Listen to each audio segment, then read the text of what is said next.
ফাঁস হলো অবৈধভাবে অপসারণের চেষ্টাকালে রাষ্ট্রপতিকে যা বলেছিলেন তিন বাহিনী প্রধান। রাষ্ট্রপতি মোহাম্মদ শাহাবুদ্দিন জানালেন, প্রাসাদবন্দী থাকার লোমহর্ষক গল্প, টানা ১.৫ বছরের সেই বন্দি দশা আর নেই। আর সেই স্বস্তিতেই রুদ্ধকালের ঘটনাপঞ্জি প্রাণ খুলে তুলে ধরলেন রাষ্ট্রপ্রধান। দেশে ফিরে গ্রেপ্তারের আল্টিমেটাম শুনলেন জনপ্রিয় কন্টেন্ট ক্রিয়েটর RS ফাহিম। ২৪ ঘন্টার ভেতর তাকে গ্রেপ্তারের আল্টিমেটাম দিয়েছে মঞ্চ ২৪ নামের একটি সংগঠন। বাংলাদেশ জামায়াতে ইসলামীর অন্যতম নীতি নির্ধারণী ফোরাম কেন্দ্রীয় কর্মপরিষদের সদস্য হয়েছেন সুপ্রিম কোর্টের জ্যেষ্ঠ আইনজীবী মোহাম্মদ শিশির মনির। এবার হাসনাতকে প্রশ্ন ছুড়লেন নাসিরুদ্দিন পাটোয়ারি। এ ঘটনায় তোলপাড় নেট দুনিয়া। বঙ্গভবনে মব পরিস্থিতি সবচেয়ে উত্তপ্ত হয়েছে।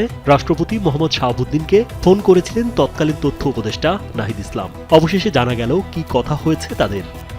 এবার ডক্টর ইউনূসের বিরুদ্ধে গুরুতর অভিযোগ তুললেন রাষ্ট্রপতি মোহাম্মদ শাহাবুদ্দিন। ঢাকা বিশ্ববিদ্যালয়ের উপাচার্য অধ্যাপক ডক্টর নিয়াজ আহমেদ খান পদত্যাগ চেয়ে আবেদন করার পরই বিশ্ববিদ্যালয়ের শীর্ষ এই পদে নতুন কে আসছে তা নিয়ে চলছে জল্পনা। কারা এগিয়ে আছেন নির্বাচনের তালিকায়? আন্তর্জাতিক অপরাধ ট্রাইব্যুনালের চিফ প্রসিকিউটর মোহাম্মদ তাজুল ইসলামের নিয়োগ বাতিল করেছে সরকার। তার জায়গায় নতুন চিফ প্রসিকিউটর হিসেবে নিয়োগ পেয়েছেন অ্যাডভোকেট মোহাম্মদ আমিনুল ইসলাম। সশস্ত্র বাহিনীর সর্বোচ্চ সমর্থন ও রাজনৈতিক দলগুলোর সদিচ্ছার কারণে নানা প্রতিকূলতার মাঝেও রাষ্ট্রপতির পদে টিকে আছেন বলে জানিয়েছেন মোহাম্মদ শাহাবুদ্দিন। সম্প্রতি কালের কণ্ঠকে দেওয়া বিশেষ সাক্ষাৎকারে তিনি গত ১.৫ বছরের অভিজ্ঞতার কথা তুলে ধরেন। রাষ্ট্রপতি জানান, রাষ্ট্র পরিচালনা ও সাম্প্রতিক সংকটকালীন মুহূর্তে তার মনোবল অটুট রাখা বেশ কঠিন ছিল। তবে সেনাবাহিনী, নৌবাহিনী ও বিমান বাহিনী প্রধানদের কাছ থেকে পাওয়া অভয়বাণী তাকে সাহস জুগিয়েছে। তিন বাহিনীর প্রধান তাকে স্পষ্ট করে জানিয়েছিলেন যে রাষ্ট্রপতি সশস্ত্র বাহিনীর প্রধান হওয়ায় তার পরাজয় মানে পুরো বাহিনীরই পরাজয়, যা তারা যে কোনো মূল্যে রুখে দেবেন। এমনকি বিভিন্ন সময়ে শীর্ষ সামরিক কর্মকর্তারা বঙ্গভবনে এসে তার মনোবল বাড়াতে প্রত্যক্ষ ভূমিকা রেখেছেন। স্যান্ডেলিনা সো, রূপচর্চায় আভিজাত্য।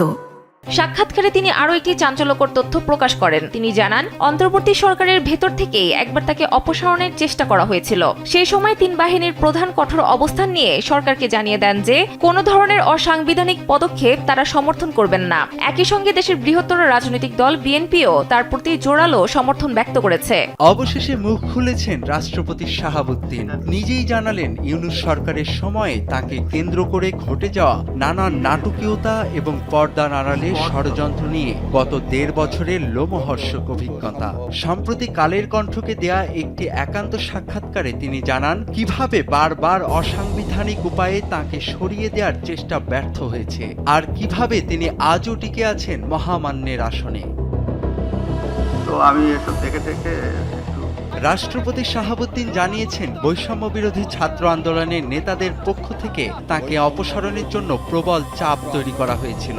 জামায়াতে ইসলামী সহ কয়েকটি রাজনৈতিক দল এই রাষ্ট্রপতি অপসারণের উদ্যোগে সক্রিয় থাকলেও প্রধান অন্তরায় হয়ে দাঁড়ায় দেশের অন্যতম বড় রাজনৈতিক দল বিএনপি। বিএনপি শুরু থেকেই অসাংবিধানিক উপায়ে রাষ্ট্রপতি পরিবর্তনের ঘোর বিরোধী ছিল।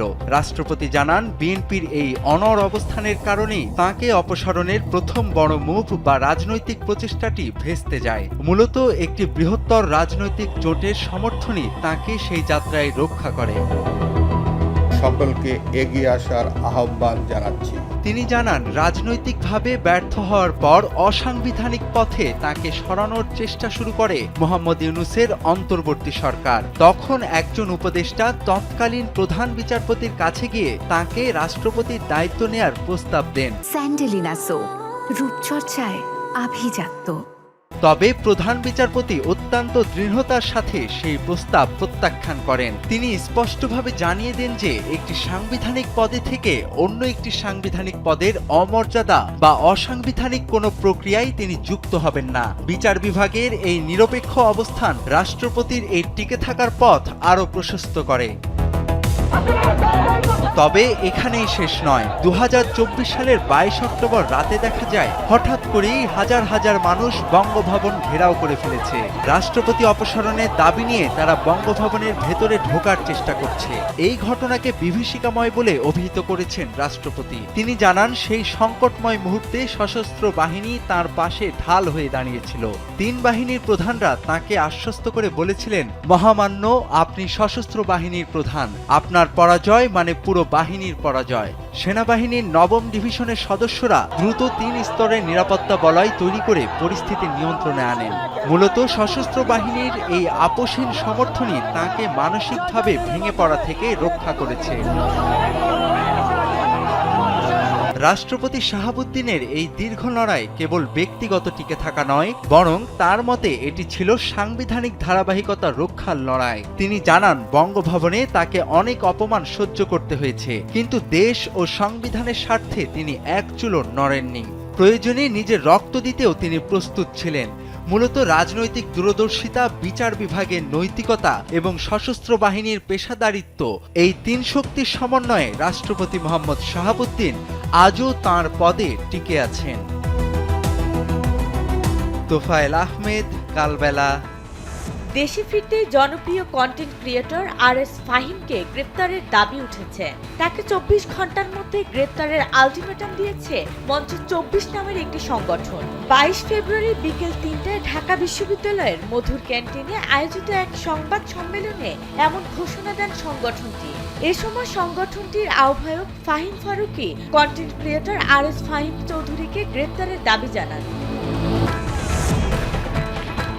তিনি অভিযোগ করেন, অন্তর্বর্তী সরকার এখনো ফাহিমকে আইনের আওতায় আনতে পারেনি।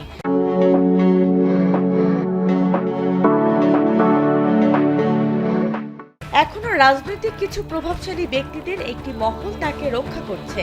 তার মতে ২০২৪-এর গণ অভ্যুত্থানের সময়কালে ফাহিম বাংলাদেশ আওয়ামী লীগকে সহায়তা করে ছাত্র জনতার বিরুদ্ধে কাজ করেছেন। এছাড়াও তিনি বাংলাদেশ ছাত্রলীগ ও বাংলাদেশ যুবলীগকে সমর্থন দিয়েছেন। এমনকি নেতাদের জন্য নারী ও মদের আয়োজন করতেন বলেও দাবি করা হয়। তবে এসব অভিযোগের প্রেক্ষিতে ফাহিমের পক্ষ থেকে তাৎক্ষণিক কোনো প্রতিক্রিয়া পাওয়া যায়নি। এছাড়া আওয়ামী লীগ পুনরায় সক্রিয় হওয়ার চেষ্টা করলে কঠোর প্রতিরোধ গড়ে তোলা হবে এমন হুঁশিয়ারি দিয়েছে সংগঠনটি। বাংলাদেশ জামায়াতে ইসলামীর ২০২৬ থেকে ২০২৮ কার্যকালের জন্য কেন্দ্রীয় কর্মপরিষদ গঠিত হয়েছে। গেল শুক্রবার জামায়াতে ইসলামীর আমির ডাক্তার শফিকুর রহমানের সভাপতিত্বে কেন্দ্রীয় মজলিসে সূরার ভার্চুয়াল অধিবেশনে ৮৮ সদস্যের এই কর্মপরিষদ গঠিত হয়। নতুন এই কমিটিতে সদস্য হিসেবে মনোনীত হয়েছেন সুপ্রিম কোর্টের সিনিয়র আইনজীবী মোহাম্মদ শিশির মনির। দীর্ঘদিন ধরেই বাংলাদেশ সুপ্রিম কোর্টের আপিল ও হাইকোর্ট বিভাগের সিনিয়র আইনজীবী হিসেবে কাজ করছেন মোহাম্মদ শিশির মনির।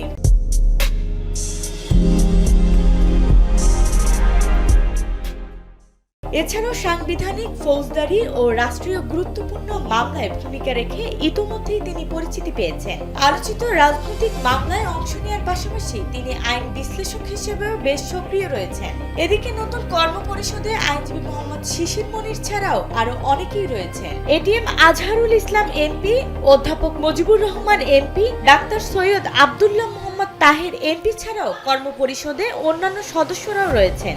এবার হাসনাত আব্দুল্লাহকে সামাজিক যোগাযোগ মাধ্যমে প্রশ্ন ছুড়লেন নাসিরউদ্দিন পাটোয়ারি, জানিয়ে রীতিমতো সমালোচনার ঝড় বইছে নেট দুনিয়ায়। ত্রয়োদশ জাতীয় সংসদ নির্বাচনের পর কার্যক্রম নিষিদ্ধ আওয়ামী লীগ দেশের বিভিন্ন স্থানে তৎপরতা প্রতিদিন বাড়ছে।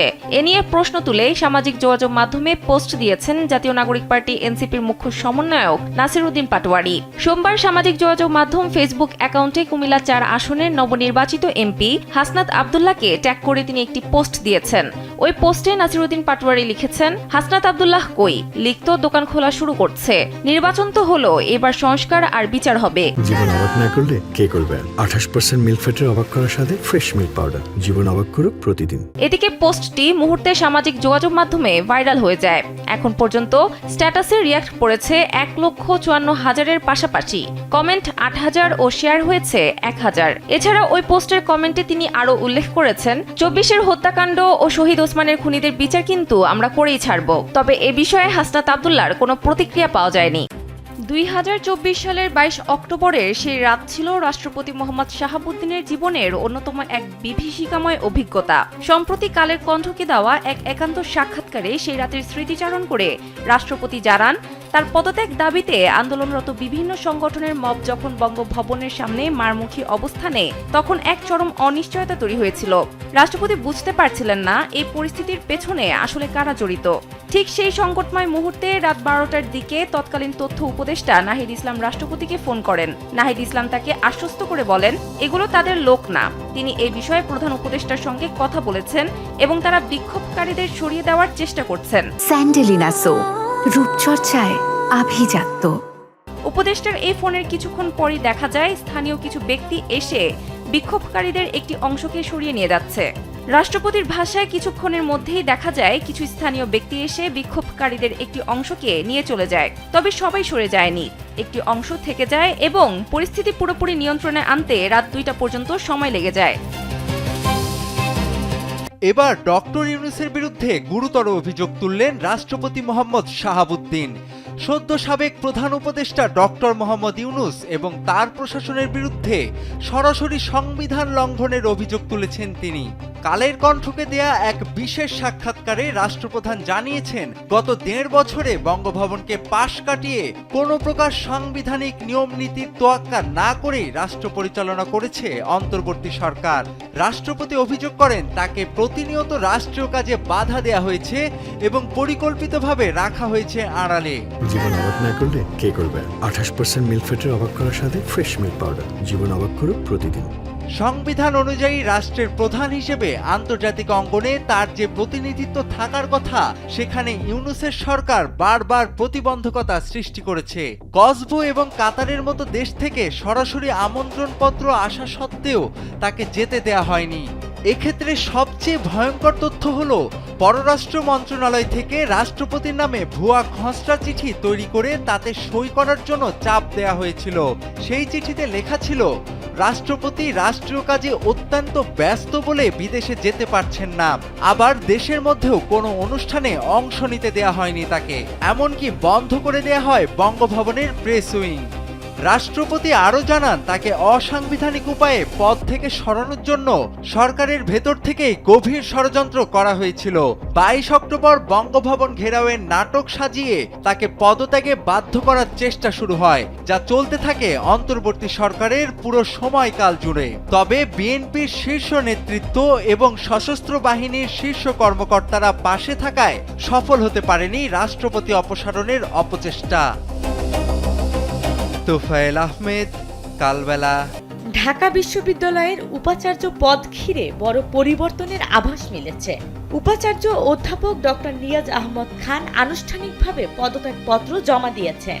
মন্ত্রণালয় সূত্রে জানা গেছে, উপাচার্য অধ্যাপক ডক্টর নিয়াজ আহমদ খান রোববার সকালে শিক্ষামন্ত্রী ডক্টর আ.ন.ম এহসানুল হক মিলনের কাছে পদত্যাগপত্র জমা দিয়েছেন। তার এই পদত্যাগপত্র জমাদানের ফলে শূন্য হতে চলেছে ঢাবির শীর্ষ এই পদটি। সরকার আনুষ্ঠানিকভাবে পদত্যাগপত্র গ্রহণ করলেই নতুন উপাচার্য নিয়োগ দেওয়া হবে।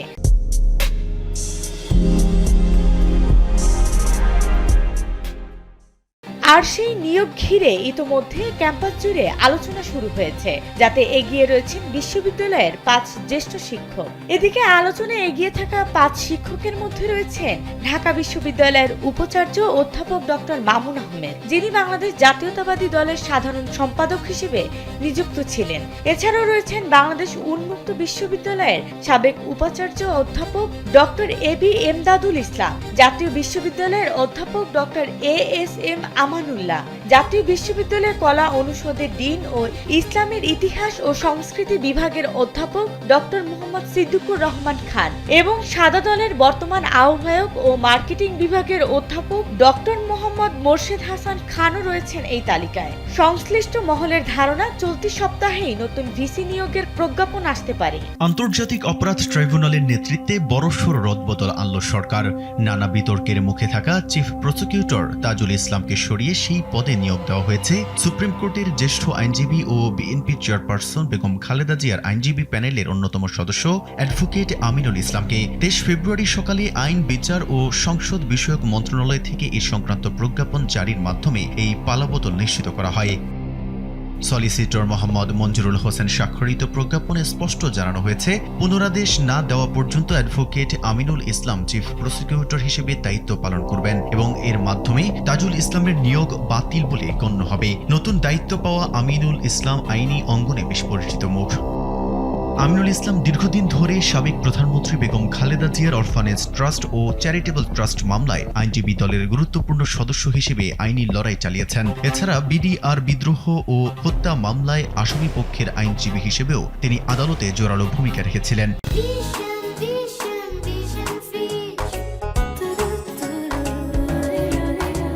অ্যাডভোকেট আমিনুল ইসলাম হবিগঞ্জ জেলার মাধবপুর উপজেলার চৌমোহনী ইউনিয়নের গোপীনাথপুর গ্রামের বাসিন্দা এবং মাধবপুর উপজেলা পরিষদের মহিলা vice chairman advocate Sufia Akhter হেলেনের স্বামী। অন্যদিকে বিদায়ী চিফ প্রসিকিউটর তাজুল ইসলামকে নিয়ে নিয়োগের শুরু থেকেই ছিল তুমুল সমালোচনা। গত বছরের সেপ্টেম্বরে নিয়োগ পাওয়া তাজুল ইসলাম অতীতে মানবতা বিরোধী অপরাধে অভিযুক্ত জামায়াত নেতাদের পক্ষে ডিফেন্স টিমে কাজ করেছিলেন। অভিযুক্তদের পক্ষের আইনজীবীকে প্রসিকিউশনের দায়িত্ব দেওয়া নিয়ে দেশে বিদেশে তার নিরপেক্ষতা প্রশ্নবিদ্ধ হয়। এছাড়া এবি পার্টির সঙ্গে তার রাজনৈতিক সংশ্লিষ্টতা বিতর্কের জন্ম দিয়েছিল। মেহেদী হাসান, কালবেলা।